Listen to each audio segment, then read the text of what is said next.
अस्सलाम वालेकुम व्यूअर्स, कैसे हैं आप? ठीक ठाक हैं? आपको एक बहुत ही मज़ेदार जायकेदार चटपटे अचार की रेसिपी बताती हूँ जो हम खाते रहते हैं। स्पाइसेस के थोड़े से फ़र्क से और थोड़ी सी क्वांटिटी से आप अचार को मज़ेदार बना सकते हैं।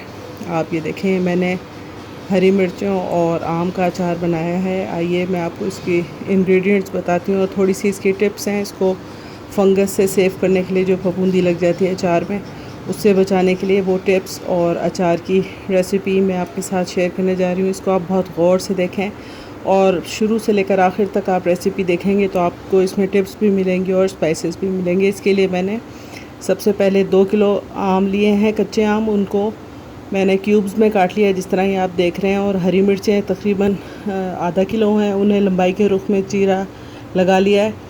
इसके बाद हमने एक ट्रे में टिशू पेपर बिछाया है, वो जो आप किचन में टिशू पेपर यूज़ करते हैं ऑयल एब्जॉर्ब करने के लिए, चिप्स वगैरह का।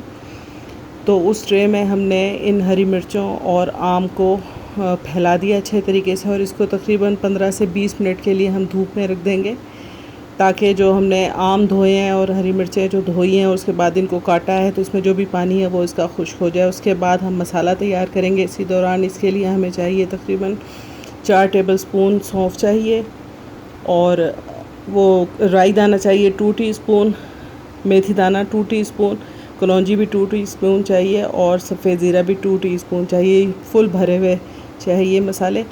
इसके साथ ही हम इसको खुश्क भून लेंगे एक फ्राइंग पैन में। इसको आपने बहुत ज़्यादा नहीं भूनना, ना इसका बहुत ज़्यादा कलर चेंज करना है, बस इसको थोड़ा सा आपने क्रंची होने तक फ्राई करना है और हल्की सी एक खुशबू आने लगे मसालों की। ये देखें, बिल्कुल मामूली सा कलर चेंज हुआ है और खस्तगी आ चुकी है इन मसालों में। अब हम इन मसालों को थोड़ा सा क्रश कर लेंगे ग्राइंडर में। इसके अलावा हमें जो मसाले चाहिए उसमें नमक चाहिए 2 टीस्पून फुल, एक काला नमक भी चाहिए, वो 1 टीस्पून फुल चाहिए। हल्दी चाहिए 2 टीस्पून फुल और सुरख मिर्च पाउडर भी 2 टीस्पून फुल चाहिए। आप थोड़ा बहुत इनमें मसालों में तेज़ी ला सकते हैं, थोड़ी सी कमी भी कर सकते हैं, ये आपके टेस्ट पर डिपेंड करता है।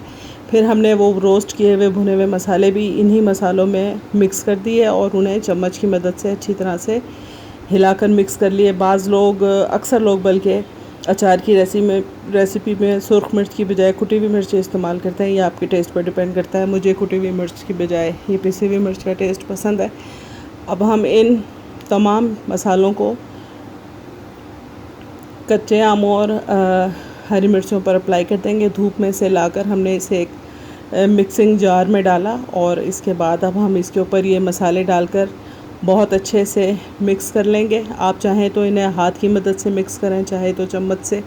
हरी मिर्चों का अचार है और आप जानते हैं कि हाथों से मिक्स करना थोड़ा सा जो है ना वो हाथों के लिए वो है, हमें मिर्चें ऐसी फील होगी हाथों में, इसलिए बेहतर आप इसे चम्मच की मदद से बहुत अच्छे से मिक्स करें, बराबर से मिक्स हो जाए। इसके बाद आप इस तमाम मिक्सचर को एक प्लास्टिक की डलिया में डाल देंगे, ऐसी डलिया में कि जिसमें से छन सके इसका फालतू ऑयल। क्यों, जैसे ही आप मसाले लगाएंगे तो इन आमों में से और हरी मिर्चों में से जो पानी की मिक़दार एक्स्ट्रा है वो रिसने लग जाएगी और उसको आपने जो है ड्रेन आउट कर देना है। ये देखें, मैंने इसको तकरीबन सारी रात के लिए इस डलिया में रख दिया है ताकि इसका एक्स्ट्रा पानी ड्रेन आउट हो जाए। अब सुबह तमाम रात मसाले लगे रहने के बाद ये देखें, अब हम इस को उठा के देखते हैं नीचे, देखें कितना सारा एक्स्ट्रा पानी है।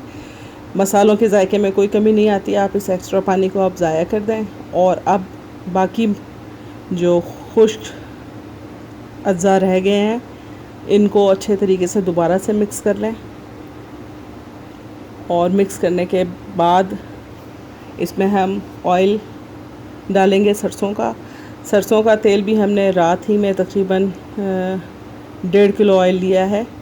ये देखें, इसको हमने तमाम ऑयल के साथ मिक्स करने के लिए पहले एक जार में हमने पॉलीथीन बैग रखा। पॉलीथीन बैग रखने का मकसद ये है कि अचार में हल्दी का कलर बहुत जल्दी से, जिस भी जार में आप रखेंगे, मर्तबान में रखेंगे, उसमें कलर आ जाएगा। तो बेहतर है आप पॉलीथीन बैग के अंदर डाल के फिर ये अचार इसके अंदर मिक्स करें, ताकि कलर जो है ना वो जार में ना आए और ऑयल भी ज़रूरत से ज़्यादा फैले नहीं। ये देखें तमाम अचार हमने डाल दिया जार में। अब हमने सरसों का तेल तकरीबन 2 किलो आमों के लिए हमने 1.5 किलो सरसों का तेल लिया है। तेल ज़्यादा लेने का मकसद ये होता है कि अचार पूरा का पूरा तेल में भीग जाए अच्छे तरीके से, क्योंकि अगर अचार भीगेगा नहीं तो बहुत जल्दी इसमें फफूंदी लग सकती है। अब इस ऑयल को बहुत हल्की आंच पे गर्म करके हमने इसमें 2-3 दाने लहसुन के डाले और 1 पेड़ा आटे का डाल दिया, ताकि इस ऑयल का टेस्ट जो है ना वो बेहतर हो जाए। इस पेड़े को हमने तकरीबन हल्की आंच पर इतनी देर पकाया कि इसका कलर गोल्डन हो गया। फिर हमने इसको ऑयल से बाहर निकाल लिया। लहसुन को भी हमने ऑयल से बाहर निकाल दिया। आप चाहें तो लहसुन को इसमें एज इट इज़ छोड़ सकते हैं, कोई फ़र्क नहीं पड़ता। अब इसको ऑयल को हम रूम टेम्परेचर पर ठंडा होने के लिए छोड़ देंगे ओवरनाइट ही हमने अचार भी वाटर एक्सट्रैक्ट्स के लिए रखना है ढककर। ऑयल भी ठंडा हो चुका है, अचार भी रेडी है। अब हम थोड़ा सा ऑयल जार में डालेंगे और इसके बाद हम इसमें थोड़ी सी तकरीबन 2 टेबलस्पून ऑयल डालेंगे। थोड़ा सा ऑयल पहले हमने इसलिए डाला ताकि पैंदे तक ऑयल चला जाए और चीनी जो है ना जाकर सारी पैंदे में ना बैठ जाए। अब हम इसमें तकरीबन 2 टेबलस्पून चीनी डाली। चीनी डालने का मकसद ये है कि अचार में हरी मिर्चों और अचार का कलर वही खूबसूरती से बरकरार रहे और अचार टूटने ना पाए। इसके बाद बकाया तमाम ऑयल हम इस अचार के ऊपर डाल देंगे और इसको हम सख्त ढक्कन से कवर करने के बजाय उसी प्लास्टिक की डलिया से या मलमल के कपड़े से ढक कर तकरीबन 6 से 8 दिन के लिए रख देंगे।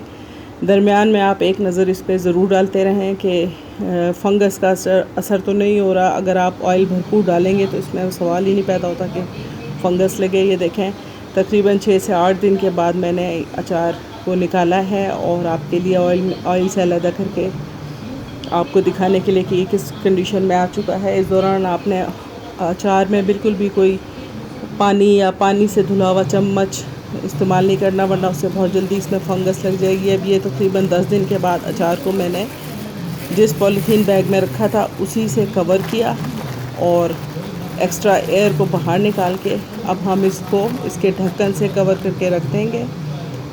हमारे लिए बेहतरीन मज़ेदार अचार तैयार है। Thanks for watching. अल्लाह हाफ़िज़।